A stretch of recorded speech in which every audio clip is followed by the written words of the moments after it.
आज चर्चा में ऑपोजिशन के जितने भी नेताओं ने हिस्सा लिया, सबने कहा कि उनकी पार्टी महिला आरक्षण के पक्ष में है, लेकिन डीलिमिटेशन को लेकर, इस बिल की टाइमिंग को लेकर सरकार की नीयत पर शक है। इस पर प्रधानमंत्री ने कहा कि इसी तरह की बातें करके महिलाओं के आरक्षण को 30 साल से लटकाया जा रहा है और अब ये बहाने नहीं चलेंगे। प्रधानमंत्री ने कहा कि जो लोग ये सोच रहे हैं कि बीजेपी महिला आरक्षण का क्रेडिट लेना चाहती है, तो उनको ये खुला ऑफर है कि विमेंस रिजर्वेशन बिल को सपोर्ट दें और बदले में सरकार उन्हें महिला आरक्षण का पूरा क्रेडिट देगी। प्रधानमंत्री ने यहां तक कहा कि वो सरकारी खर्चे पर विमेंस रिजर्वेशन बिल को सपोर्ट करने वालों की फोटो समेत धन्यवाद का विज्ञापन छपा कर देंगे। मैं आज सदन के सभी साथियों को यह भी कहना चाहता हूं कि साथियों, हम भ्रम में न रहे।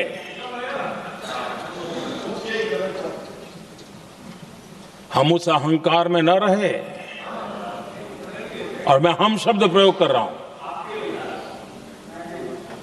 मैं और तुम की बात नहीं कर रहा हूं। हम इस भ्रम में न रहे कि हम देश की नारी शक्ति को हम कुछ दे रहे हैं। जी नहीं, उसका हक है। और हमने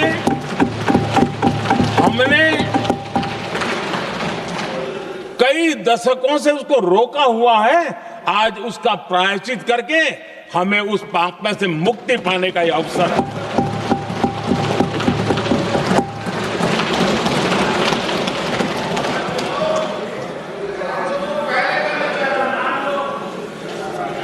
हम सब जानते हैं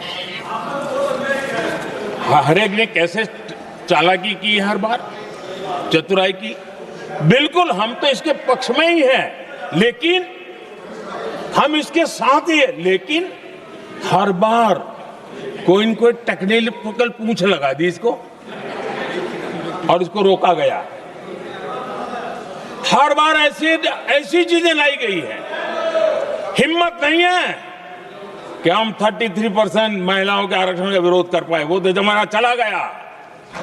आपको करना नहीं है, लेकिन कहने की हिम्मत भी नहीं है। और इसलिए टेक्निकल बहानेबाजी, ये करो तो ये, वो करो तो वो, डिगरा करो। अब देश की नारी को नहीं समझा पाओगे। सदन में नंबर का खेल क्या होता है वो तो समय तय करेगा।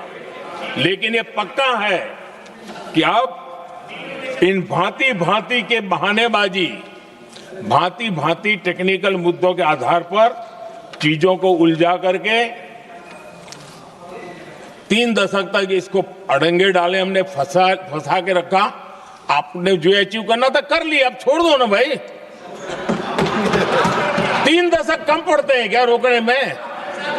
3 दशक तक आपने रोका, फिर भी कुछ कर नहीं पाए, तो अब तो करो। हमें क्रेडिट नहीं चाहिए। जैसे ये पारित हो जाए, मैं कल एडवर्टाइजमेंट दे करके सबका धन्यवाद करने के लिए तैयार हूं। सबकी फोटो छपवाने के लिए तैयार हूं। क्रेडिट आप ले लो, चलो। क्रेडिट की चिंता है क्या है जी? ले लो ना क्रेडिट। आपको जिसकी फोटो छपवानी है सरकारी खर्चे से हम करवा देंगे।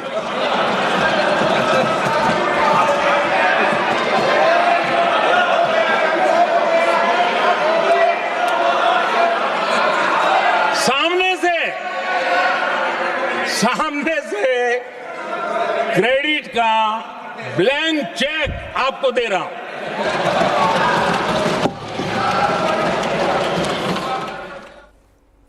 मोदी ने हर तरह से विपक्ष को समझाने की कोशिश की, महिला आरक्षण पर समर्थन मांगा, लेकिन ऑपोजिशन ने कल ही ऐलान कर दिया था कि वो संविधान संशोधन बिल का विरोध करेगा। आज भी विपक्ष के नेता इसी मूड के साथ संसद पहुंचे थे। सबसे पहले बिल इंट्रोड्यूस करने का ही विरोध हुआ, इस पर वोटिंग करवाई गई। वोटिंग के बाद बिल पेश हो पाए। इसके बाद कांग्रेस, समाजवादी पार्टी, डीएमके और तृणमूल कांग्रेस के सांसदों ने बिल की टेक्निकलिटीज पर सवाल उठाए। समाजवादी पार्टी की तरफ से धर्मेंद्र यादव ने महिला आरक्षण के अंदर ही ओबीसी और मुस्लिम महिलाओं को भी आरक्षण देने की मांग की। इसका गृह मंत्री अमित शाह ने कड़ा विरोध किया। कहा कि धर्म के आधार पर मुसलमानों को आरक्षण देना संविधान के खिलाफ है और मोदी सरकार ऐसा कभी नहीं होने देगी।